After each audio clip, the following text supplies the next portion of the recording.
Hey everybody, welcome back to another video. Today I'll be reviewing a game that I played as white against Amy. Now let's get right on into the video. Alright, so the game started with c3, e5, d4, e takes, c takes, d5, knight c3, knight f6, bishop g5, bishop e7, e3, h6, bishop to h4, castles, knight f3, knight c6, and h3. Now, in this position, I have more pawns on the dark squares than I have on the light squares. So my dark squared bishop is a bad bishop here, but it is actually doing a pretty good job at keeping this knight pinned. And if he ever threatens it with g5, I can move it back to g3 or maybe even move it back to h2, and I can attack the queen side from here.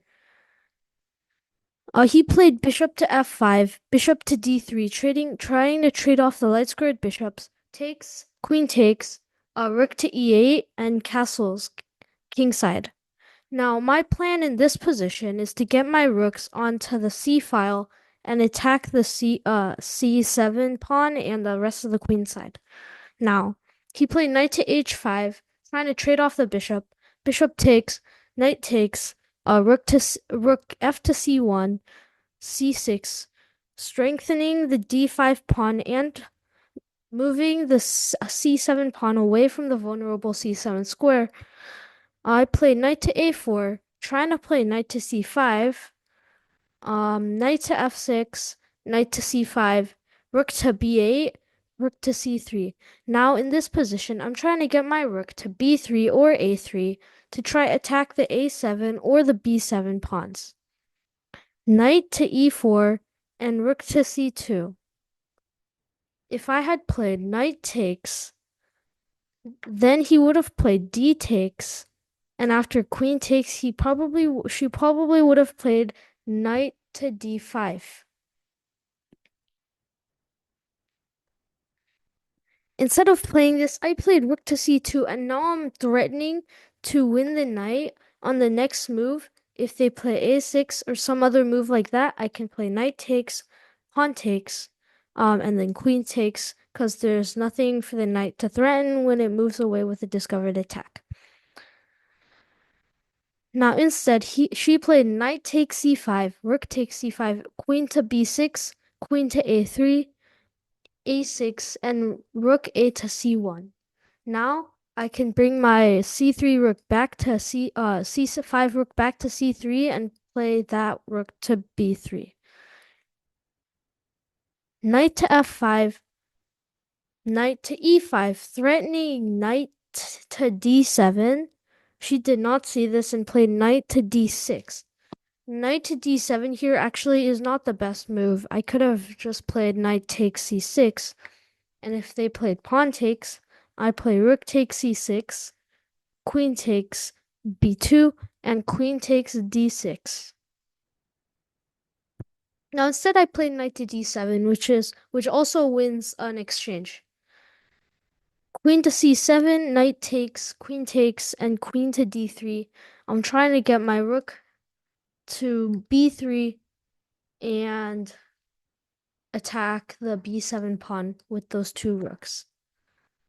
She played knight to e4, rook to c2, queen d6, queen b3, rook to b8, rook to a1, queen to d7, rook back to c1, rook to c8, queen to d3, knight d6, rook d1, rook e8, and rook to c3. Now this is a mistake and it loses my advantage in this position because, oops, sorry, because it allows for knight to b5, forking the queen and the rook. And now the position is a draw. Now let's fast forward a few moves to this position over here. As you can see, I've moved my a2 pawn all the way to a5, protecting the b6 rook.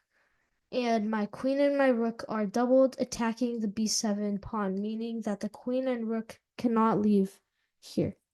Now this position is a draw, but I tried to play on, and I kept on playing until I got to this position here. Now I could pin the queen to the king, and now there is a forced trade.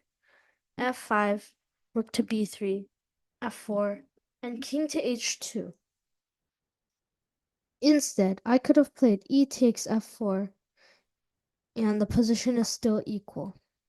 King h2, king f5, takes, g takes, h3, and king to e4.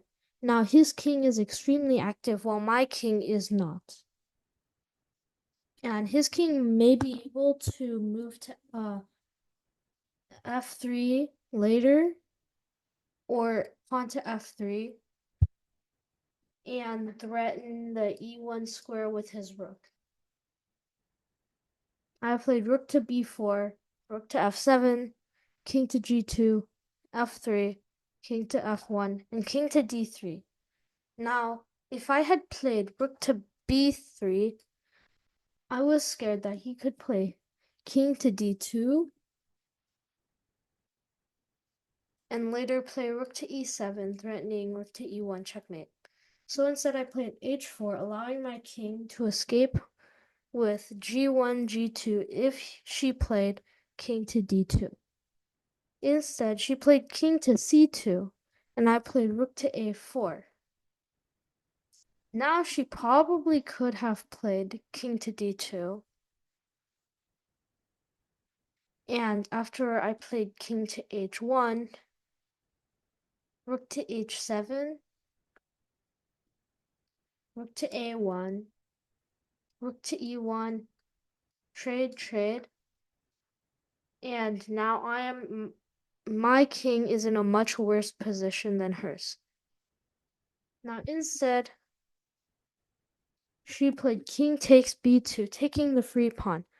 Rook to b4, king to a3, rook to b1. After a few more moves, I traded off the f3 pawn for the d4 and a5 pawns. In this position, I knew I was losing, so I was trying to get the f4 passed pawn to promote on f8. However, this pawn was just one square too far away from the promotion spot, and she managed to promote her c and d pawns before I could promote my f pawn.